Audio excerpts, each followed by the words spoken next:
comenzar con el desarrollo de la bolilla 1 sobre el Poder Judicial, tenemos que introducirnos primero en que el hombre, desde que es sapiens al menos, ha decidido vivir en sociedad. Es un ser social que necesita de la colaboración de otros, y para que esta colaboración se dé de forma armoniosa, es necesario que existan un conjunto de reglas de conducta.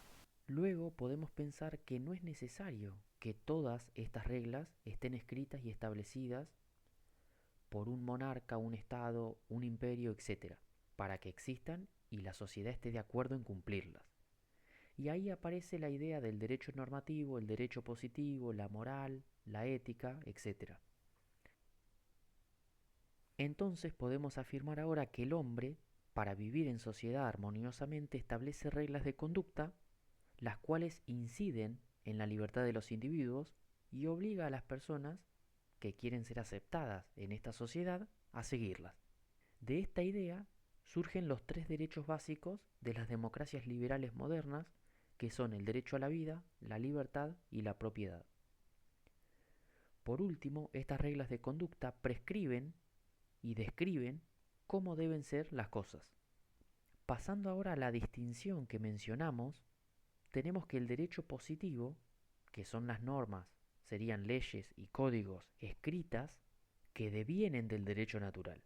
El derecho natural son el conjunto de principios universales, morales, éticos, costumbres, etc., de una determinada sociedad. Cuando ésta madura y logra sancionar leyes, luego se van convirtiendo en derecho positivo. Luego, el derecho normativo es el derecho de todas las normas escritas y no escritas que rigen la conducta de una sociedad. Entendiendo la diferencia y entrando al derecho positivo, nos encontramos con que hay muchas ramas del derecho que cada una analiza y regla una partecita de la vida del ser humano. Entonces, la pregunta que surge es cómo funcionan las normas. Y acá tenemos la lógica de cómo funciona una norma, que lo que hace es generar una prohibición, una obligación o da permisos. Luego tenemos que la violación de la norma trae consigo una sanción que la misma norma establece, y luego tenemos las decisiones que hacen los jueces en base a esta norma.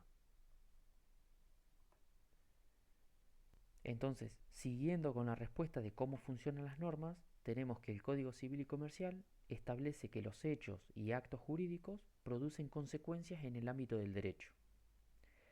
Entonces, ante la ocurrencia de uno de ellos, se genera una obligación definida por una norma. La misma establece también que ante el incumplimiento de esta obligación habrá una determinada sanción.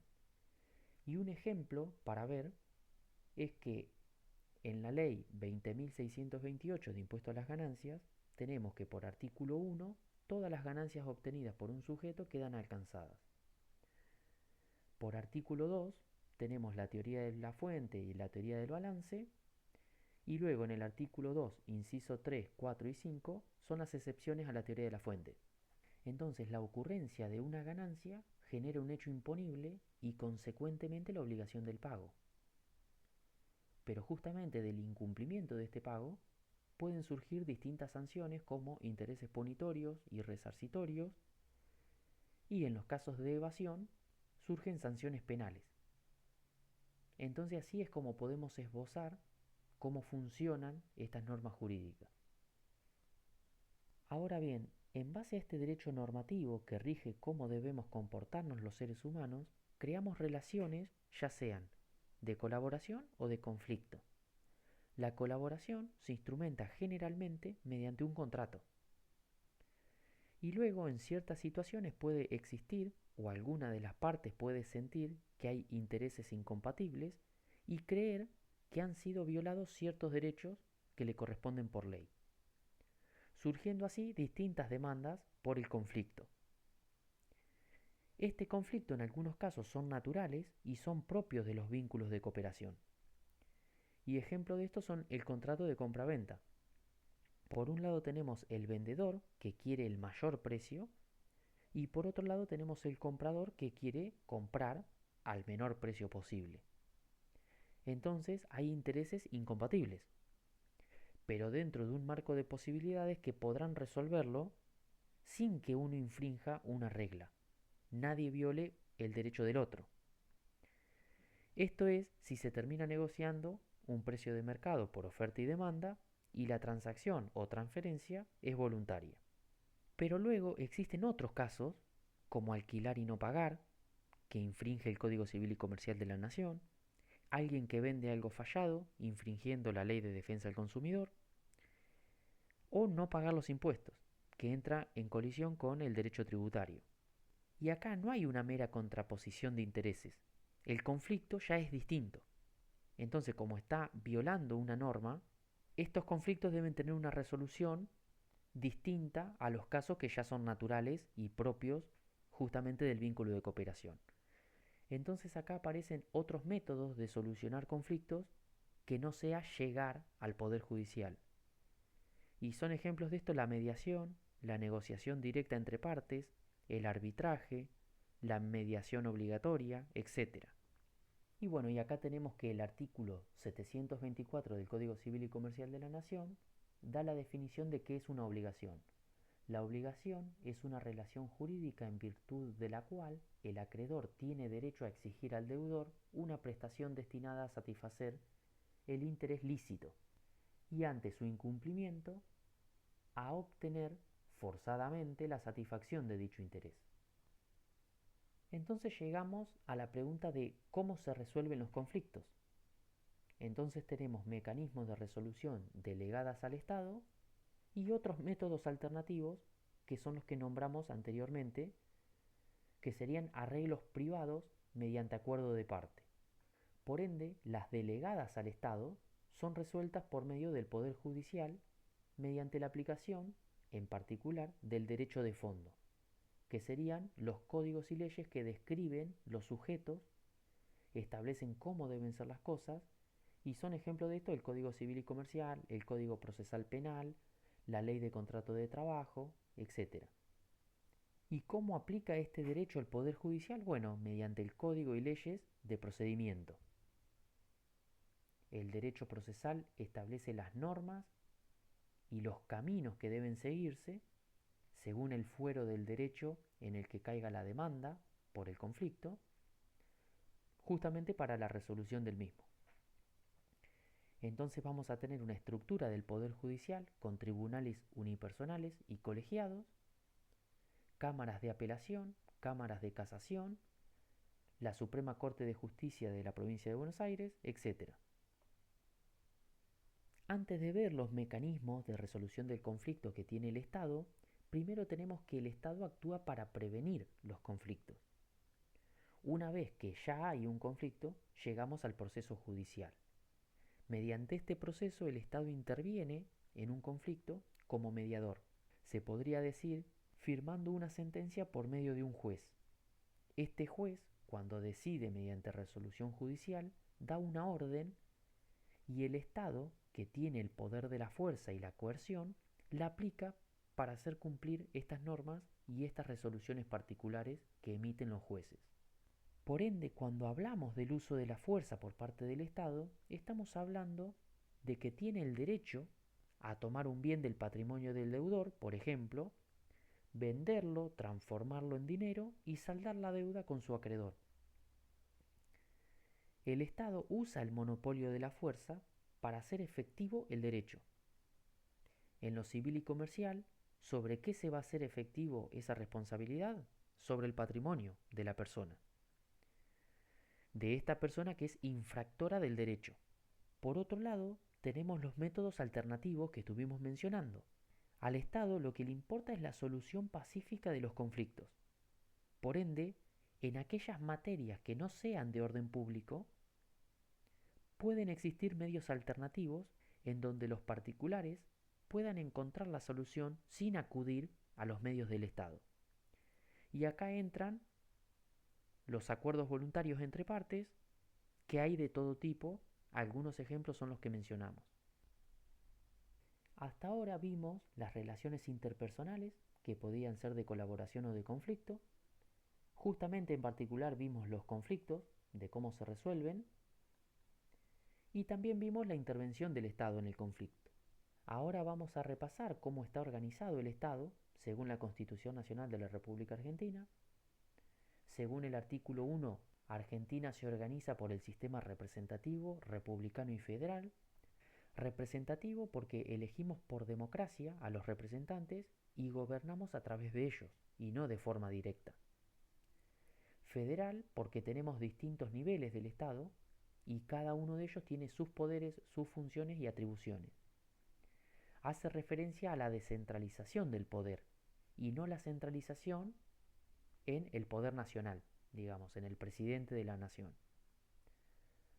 Por último, es republicano porque hay división de poderes.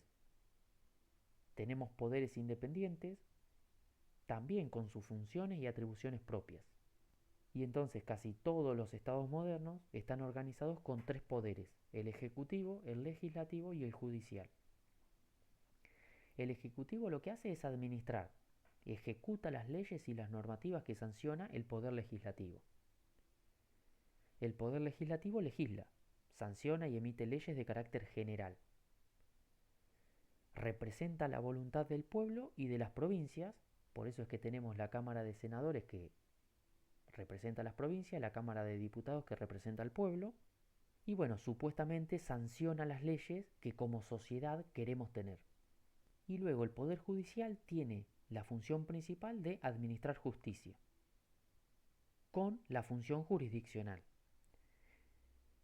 Y se encarga de resolver los conflictos de forma pacífica, aplicando las leyes generales en casos particulares y generando jurisprudencia.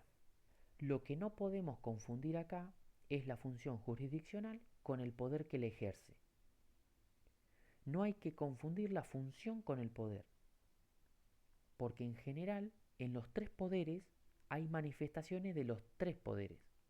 Ejemplo, el poder ejecutivo, mediante los agentes recaudadores, tanto sea ARCA a nivel nación y ARBA a nivel provincial, si pensamos en la ley de procedimiento tributario y leyes que emiten sanciones a nivel del derecho tributario, que es un procedimiento administrativo, pero que en definitiva un juez tributario, mediante ARCA, está juzgando si un contribuyente cometió o no alguna infracción tributaria, si omitió o no un impuesto, y está ejerciendo la función jurisdiccional sobre esa persona. El ejemplo de parte del Poder Legislativo, además de emitir leyes, tiene una función jurisdiccional que es justamente juzgar al presidente en el juicio político o al gobernador en el caso de nivel provincial. Y por el lado del Poder Judicial también tiene funciones administrativas, ya que tiene su propio presupuesto, designa su propio personal, establece normas de procedimientos y pautas generales de funcionamiento del Poder Judicial, pero su función principal es la jurisdiccional, que en principio es la resolución del conflicto. Y acá llegamos a la función jurisdiccional del Estado. Y leyendo la definición que tenemos en pantalla sería la soberanía del Estado aplicada por conducto del órgano especial a la función de la administración de justicia, principalmente para la realización o garantía del derecho objetivo, la libertad y la dignidad humana, composición de litigios, otorgar certeza jurídica a los derechos subjetivos, investigar y sancionar delitos e ilícitos de cualquier clase, y actúa mediante la aplicación de la ley, en los casos concretos, mediante procedimientos determinados y decisiones obligatorias. Entonces acá tenemos tres partes muy importantes. Acá tenemos que el juez va a aplicar leyes generales a un caso concreto mediante el procedimiento que lo determinan los códigos de procedimiento, y este juez va a estar obligado a tomar una decisión sobre quién tiene la razón. Esta definición puede que no se cumpla en nuestro país, pero es a lo que aspiramos como sociedad. Aspiramos a tener una serie de normas y reglas que nos digan cómo comportarnos para encajar en la sociedad, Cuando no nos comportamos, aspiramos a tener una organización en el Estado a través de un poder judicial que se ocupe de castigar a los que no cumplen con las leyes del Estado y de esta manera conseguir la paz social, lograr que no se llegue a la justicia por mano propia, sino que sea la nación jurídicamente organizada o la sociedad jurídicamente organizada a través del Estado que resuelva los conflictos en paz. Cuando hablamos entonces de resolución de conflictos, de intervención del Poder Judicial, de las sentencias de los jueces que dicen quién tiene la razón, estamos hablando de aplicar las leyes. De alguna manera general podemos decir que los jueces toman las leyes de carácter general que sanciona el Poder Legislativo, las aplica en casos particulares concretos de las demandas realizadas en su jurisdicción, de su competencia, y emite una sentencia, que esta sentencia es una decisión obligatoria, que sería como emitir una ley de carácter individual. Ejemplo de esto, si tomamos el Código Civil y Comercial, o en su momento la Ley de Alquileres, determinaba y definía qué es un alquiler, qué es el precio, qué es un locador, un inquilino, define las obligaciones y derechos de cada una de las partes, cómo aumenta o se ajusta el valor locativo, cada cuánto dura el contrato, etc. Pero lo hace de manera abstracta, general, para todos los tipos de contratos que pueden existir de locación. Sin embargo, los jueces, cuando surge el conflicto, no surge de una manera abstracta. Vamos a tener un contrato de locación que es ley para las partes involucradas en litigio, y es sobre este, y aplicando la ley del Estado, que va a tener que firmar sentencia, que va a tener que tomar una decisión. Por ende, el juez debe tener el suficiente conocimiento jurídico para interpretar el contrato privado, la ley abstracta de carácter general, que regula todos los contratos, traduciendo al caso concreto y particular para poder aplicarla justamente en este conflicto individual, privado, entre las partes. Entonces podemos decir que el juez, cuando resuelve, emite una norma de carácter individual, formando así la jurisprudencia. Esta sentencia judicial que establece cuál es la regla de derecho para ese conflicto determinado. Esta función jurisdiccional se traduce en la aplicación del derecho subjetivo. Si desarrollamos un poco esta idea, la narración sería: cuando una persona se acerca al Poder Judicial, a un juzgado, y dice que un contrato no se ha cumplido, me despidieron y me tienen que pagar la indemnización, etc., lo que está afirmando es que tiene un derecho subjetivo que me lo reconoce una ley. Ese derecho ha sido violado e infringido por otra persona, entonces reclamo la intervención del Poder Judicial para que haga cumplir mi derecho subjetivo. ¿Cómo lo hace cumplir? Según los procedimientos de cada fuero. Que sea jurisdiccional esta función, lo que significa es decir el derecho o declarar el derecho. Decir quién tiene razón mediante una sentencia firme o a quién amparan las leyes o quién está acorde a derecho. Es una función designada al Poder Judicial y es única del Estado. Entonces dijimos que la función jurisdiccional es decir el derecho, declarar el derecho y hacer que las personas vayan acorde a la ley. Por otro lado, el Estado también tiene que estar acorde a la ley, respetar la Constitución Nacional, que justamente la Constitución Nacional se hace para garantizar una serie de derechos básicos a toda la población en contra del Estado. Entonces, justamente para evitar los abusos del Poder Ejecutivo y que se convierta en un tirano, y evitar que el Poder Legislativo se convierta en una oligarquía y no represente al pueblo y a la sociedad, es que tiene que existir un Poder Judicial fuerte, autónomo, independiente, que tiene que tener una serie de características y principios que son fundamentales, que se deben respetar en cuanto a su organización, estructura y composición, y son los que tenemos acá en pantalla. El primero dice que los funcionarios judiciales, es decir, los jueces, tienen que ser independientes de los demás poderes El presupuesto de este poder no puede depender de sus resultados. Tiene que tener garantizados ciertos recursos para mantenerse en funcionamiento, que sea independiente de las sentencias que ellos elaboren. Asociado con este principio de independencia está la inamovilidad y la permanencia de los jueces en el cargo. No pueden ser removidos mientras dure su buena conducta. Esto apoya justamente la independencia y también hace que los jueces sean imparciales. La imparcialidad de los jueces se refiere a la objetividad de su juicio con respecto a las partes que están en litigio. Se refiere también a esa equidistancia que debe mantener el juez respecto a los intereses de las partes que están en juicio. En caso de que no suceda esta imparcialidad, los jueces deberían apartarse del juicio o ser apartados. En cuanto a que tiene que ser territorialmente abarcativo, así surge que cada provincia mantuvo el poder judicial propio. La provincia de Buenos Aires se organiza dividiendo a la provincia en departamentos judiciales, y estos departamentos judiciales agrupan a muchos municipios políticos, cada uno con una zona de actuación que marca su competencia. Luego, el número de jueces está determinado también por esta dispersión geográfica para atender todos los conflictos en toda la soberanía del Estado.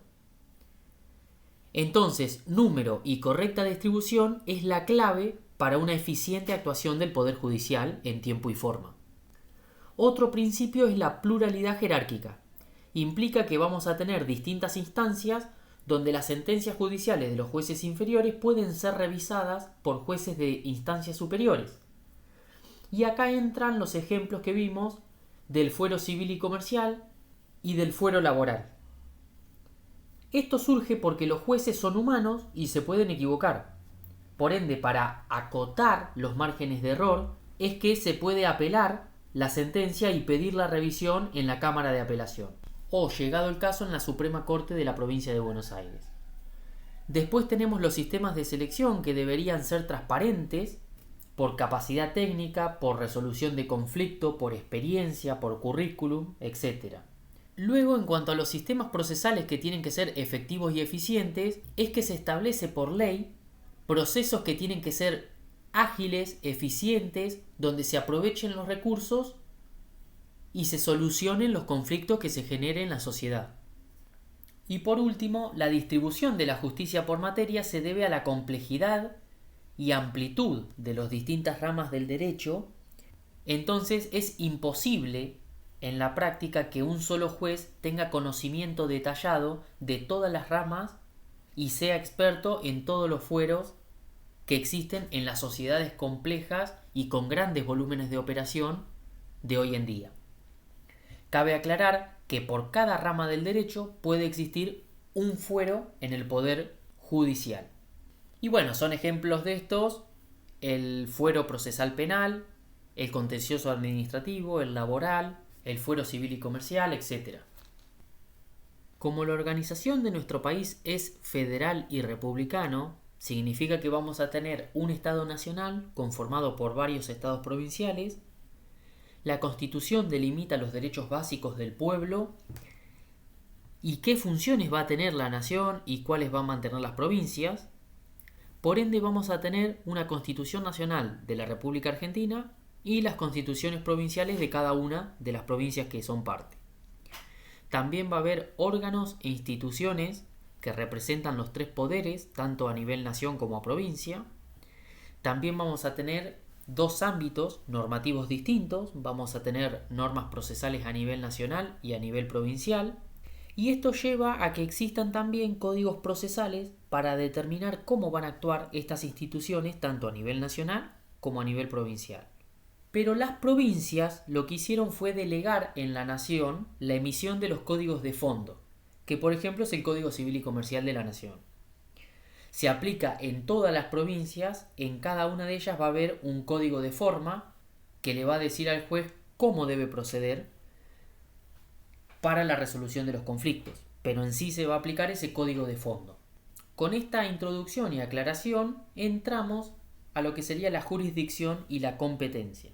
Y bueno, y por todo lo dicho anteriormente, lo que tenemos que aclarar es que la jurisdicción va a estar limitada justamente por la competencia.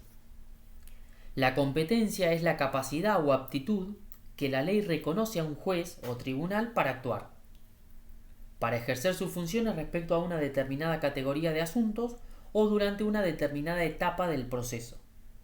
Tenemos distintos tipos de competencia: la competencia territorial, la competencia objetiva y la competencia funcional. La competencia territorial en la provincia de Buenos Aires se divide, como dijimos, en departamentos judiciales, que abarcan muchos partidos políticos, es decir, muchos municipios. Imagínense que la provincia políticamente está dividida en 135 distritos y los departamentos judiciales son 22. Luego, la competencia objetiva, esto quiere decir que van a estar divididas por materia. Estas materias son un fuero. Y entonces tenemos las distintas materias, distintos fueros. Entonces, un juez que esté en el fuero civil y comercial es incompetente en el fuero del trabajo, por ejemplo. Y luego, la competencia funcional, que es jerárquica. Esto hace referencia al ejemplo que vimos en el fuero civil y comercial, que íbamos a tener una pirámide con 3 escalones y en el escalón más bajo sería el juez de primera instancia, luego tenemos la Cámara de Apelación y luego, si queremos apelar a esa decisión, tenemos que ir a la Suprema Corte de Justicia de la provincia de Buenos Aires. De la aclaración que hicimos de que la provincia de Buenos Aires estaba territorialmente dividida en departamentos, también hay que aclarar que en cada departamento vamos a tener la división por materia en fueros. También respeta las jerarquías cada departamento, con 2 salvedades. Hay un único tribunal superior, que es la Suprema Corte de Justicia de la provincia de Buenos Aires, y en el fuero penal hay una única Cámara de Casación, que abarca toda la provincia. Es decir, esta Cámara de Casación, como hay una por provincia, es una para todos los departamentos, no es que va a haber una por departamento. Entonces esas serían las 2 salvedades, pero después cada uno de los departamentos va a tener todos los fueros. Bueno, y acá tenemos lo que sería la organización judicial a nivel nacional y a nivel de provincia de Buenos Aires. A nivel nacional tenemos que el artículo de la Constitución Nacional es del 108 al 129, el decreto ley que establece a nivel nacional la organización del Poder Judicial es este, y vamos a tener una distinción entre la justicia federal y la justicia nacional de la capital federal, que esto es a partir de la Constitución Nacional, de la reforma de 1994, se crea Cava y por ende se crea la justicia propia de la ciudad de Cava, que sería esta justicia nacional.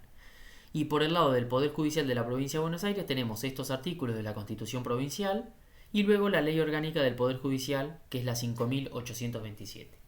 Entonces, estas estructuras procesales que vamos a estudiar y analizar son similares. Al menos la forma esencial va a ser similar. Entonces, cuando veamos los códigos procesales de la provincia de Buenos Aires, no va a ser muy distinto del nacional. Cuando vemos lo esencial del código procesal en lo civil y comercial, no es muy distinto tampoco del laboral. Solo que puede haber después cuestiones particulares propias de cada uno de los fueros. También por la pluralidad de jueces, jerarquías, instancias, inexistencia de una jurisprudencia uniforme, etc., genera que una misma situación particular, pero ingresada por otro juzgado de primera instancia, tenga diferentes resultados. Se genere una distinta sentencia, una diferencia de ley individual que es la que emite el juez, para el caso que en esencia es igual. Entonces no solo vamos a usar un proceso diferente, sino que también, bajo misma ley, pero distinto juez, que tiene su propia forma de pensar, sus propios principios y valores, y que cree más importantes ciertas fuentes del derecho o principios del derecho, resolverá diferente una misma situación. Firmará una sentencia distinta un juez que otro. Entonces, en lo estricto, se puede pensar que no todos estamos amparados por el mismo derecho, porque como dijimos, la sentencia del juez es ley individual para las partes en litigio. Bueno, y para repetir lo que dijimos anteriormente, para explicar un poco la cuestión nacional, en la Constitución se enmarca en el artículo 108 a 129, en el decreto 1285 del 58 tenemos cómo se organiza el Poder Judicial a nivel nacional, tenemos que hacer la distinción entre la justicia federal y la justicia nacional de la capital federal. Antes de la reforma de 1994, el gobierno nacional era el que tenía completa competencia y jurisdicción en la capital federal. Tan es así que el jefe de gobierno porteño, que no existía antes, era como un intendente de la capital federal, lo nombraba el presidente a dedo, digamos. Luego de la reforma, se constituye Cava con su propia constitución provincial, por decirlo de alguna manera, y surge la necesidad de crear un poder judicial que aplicara en esta ciudad autónoma el derecho común. Ejemplo, el Código Civil y Comercial, las leyes del trabajo, etc. Entonces tenemos que en el ámbito de la capital federal van a encontrar una justicia nacional para cada fuero que exista, que serían los organismos judiciales que aplican el derecho común dentro de la ciudad autónoma, que es distinto de la justicia federal. Pero bueno, Cava aplica también el Código Civil y Comercial de la Nación y también el Código de Procedimiento Nacional. Luego tenemos la justicia federal, que por constitución hay cuestiones delegadas en la Nación. Entonces hay materias de derecho en las cuales las provincias delegaron la potestad al Estado Nacional, como por ejemplo la navegación de los ríos y mares, aduana, narcotráfico y frontera, cuestiones de asociaciones ilícitas. Por eso es que todos los políticos son juzgados por la justicia federal, etc. Cuando hablamos anteriormente de la intervención del Estado por medio del Poder Judicial, de la resolución de conflictos, de la aplicación de las leyes respetando el debido proceso, y queremos traducir esto a la práctica, implica en la intervención de un humano, de un funcionario que es el juez. En casi todo conflicto judicial que vamos a ver, va a haber dos partes. Una que es la que reclama, que la vamos a llamar actor, demandante, solicitante, recurrente, depende del ámbito y la materia. Y del otro lado vamos a tener el demandado, el accionado, encartado, etc. Y en el medio está este funcionario público denominado juez, en quien recae todos estos principios, conceptos y responsabilidades que hemos desarrollado en estos minutos de video. Entonces tenemos acá en la filmina que el juez es el funcionario del Estado que integra el Poder Judicial y cuya misión fundamental es administrar la justicia. Y luego tenemos 4 poderes que tiene este juez, este funcionario público. El primero es el poder de decisión, que comprende el ejercicio de la potestad jurisdiccional para la tutela del orden jurídico y la libertad del individuo, así como la resolución de los conflictos. Luego tenemos el poder de coerción, que incluyendo al poder disciplinario sobre sus empleados y partes, le permiten adoptar distintos tipos de medidas ordenatorias y sancionatorias para que los procesos judiciales se desarrollen con normalidad y sus órdenes sean cumplidas. Luego el poder de la documentación, que faculta a los jueces a adoptar medidas para verificar los hechos conducentes que interesen al proceso, decretando y practicando pruebas, para determinar la verdad. Lo importante siempre es llegar a la verdad. Luego tenemos el poder de ejecución, que le permite utilizar la fuerza para hacer cumplir sus decisiones, que serían las resoluciones o sentencias judiciales, aún en contra de la voluntad de los afectados e incluso llegando al caso de terceros. Este poder de ejecución lo que le permite es usar la fuerza del Estado, es decir, la policía, para hacer cumplir esta sentencia judicial, esta decisión que ha tomado el juez por una resolución fundada. Y una aclaración en cuanto al poder de decisión es que esto quiere decir que el juez es depositario de la soberanía del imperium del Estado, y el poder de imperio del Estado, si se quiere, es ejercido o representado por un juez, y entre sus funciones y poderes más importantes es el ejercicio justamente del poder de la coacción. Él es la persona depositaria de la fuerza pública del Estado. Es la persona que decide aplicar la fuerza para resolver los conflictos cuando ésta no se lleva a cabo de la manera voluntaria. Entonces su decisión en la sentencia se debe respetar voluntariamente. o el juez puede usar la fuerza pública del Estado para hacer cumplir su sentencia. Devis Echandía es el que escribió estos 4 poderes que estamos viendo en la Filmina. Luego, en el ejercicio de la función jurisdiccional nos vamos a encontrar con 3 actuaciones de los jueces: la contenciosa, la voluntaria y la coactiva de ejecución. En cuanto a la actuación contenciosa, es el conflicto entre partes que tienen que resolver los jueces. Es la intervención para declarar el derecho y decir quién tiene la razón. La actuación voluntaria, esto es cuando los jueces intervienen cuando todavía no hay conflicto, es para prevenirlo, pero por la naturaleza del acto o la situación de la ley ha previsto que se exija la intervención de un juez para que ese acto jurídico pueda llevarse adelante. Un ejemplo que no es único es el caso de, en una sociedad, si se diera el caso de que queda acéfalo el Consejo de Administración y no puede llamarse a asamblea, existen procesos voluntarios para que esa convocatoria a asamblea se haga jurisdiccionalmente, ya que la asamblea no puede autoconvocarse. Y luego la acción coactiva de ejecución se limita a la intervención de un juez no para resolver un conflicto, sino para hacer efectiva cierta resolución o sentencia que pudieron haber sido firmadas por él mismo o por otro juez o por otros poderes del Estado. Básicamente estos serían los 3 mecanismos de intervención que tienen los jueces. En cuanto a la designación de los jueces, se ha buscado sistemas transparentes para designarlo.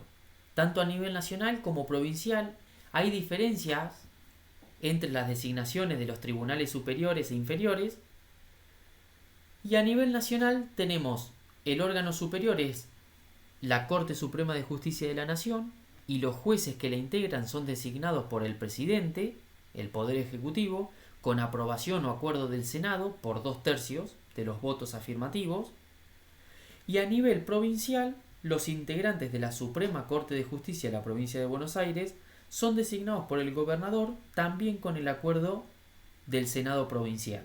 Para la composición de los tribunales inferiores y las cámaras de apelación, etc., tanto a nivel nacional como provincia de Buenos Aires, se han creado los procedimientos que tratan de establecer una selección lo más técnica posible del candidato a ocupar el cargo de juez. Para respaldar esta idea y esta elección objetiva y técnica, se han creado organismos llamados consejos de la magistratura, los cuales son los encargados de llevar a cabo el proceso de selección transparente, objetivo, acorde al conocimiento y la experiencia de los participantes. El proceso es que se inscriben los interesados, hay evaluaciones técnicas y teóricas, además de psicológicas, y como resultado de esto, el consejo arma una terna. Sobre ella, el gobernador o presidente selecciona los candidatos y después aparece el acuerdo del Senado. Una vez designado, existe la permanencia y la inamovilidad mientras dure su buena conducta. Luego, la remoción de los jueces también es particular. Para los miembros del Tribunal Superior, tanto sea la Corte Suprema de Justicia como la Suprema Corte en Provincia de Buenos Aires, procede el juicio político por medio del Poder Legislativo. Para miembros de tribunales inferiores, procede el jury de enjuiciamiento, sancionando su destitución. Luego dijimos que uno de los principios a respetar por el Poder Judicial es la imparcialidad de los jueces. Respetar esa equidistancia e independencia de las partes en litigio para que justamente la intervención judicial sea objetiva y acorde al derecho.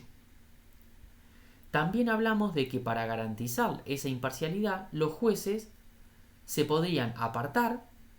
Entonces hay leyes de procedimiento que hablan de cómo procede ante estos casos, que jurídicamente se llama recusación y excusación. Son los mecanismos para apartar a los jueces que no logran garantizar la imparcialidad o la independencia, o ambas. La recusación es el mecanismo que permite que las partes en litigio hagan saber la existencia de alguna causalidad que afecte la imparcialidad del juez y piden que sea apartado del litigio en particular. No removido, sino apartado de ese juicio. Y la excusación es el instituto por el cual el mismo juez puede apartarse del caso cuando se dé cuenta que no puede ser imparcial a lo largo del litigio. Las causales están enumeradas taxativamente en el artículo 17 del Código Procesal Civil y Comercial de la provincia de Buenos Aires. Entonces, una aclaración sería que la recusación puede ser presentada sin causa y la excusación debe estar explicada en la presentación de las causas que generan la falta de imparcialidad o imposibilidad de garantizar la independencia y tiene que ser explicado justamente por el juez. Hasta acá llega el video y espero que les sirva y nos vemos en la próxima clase.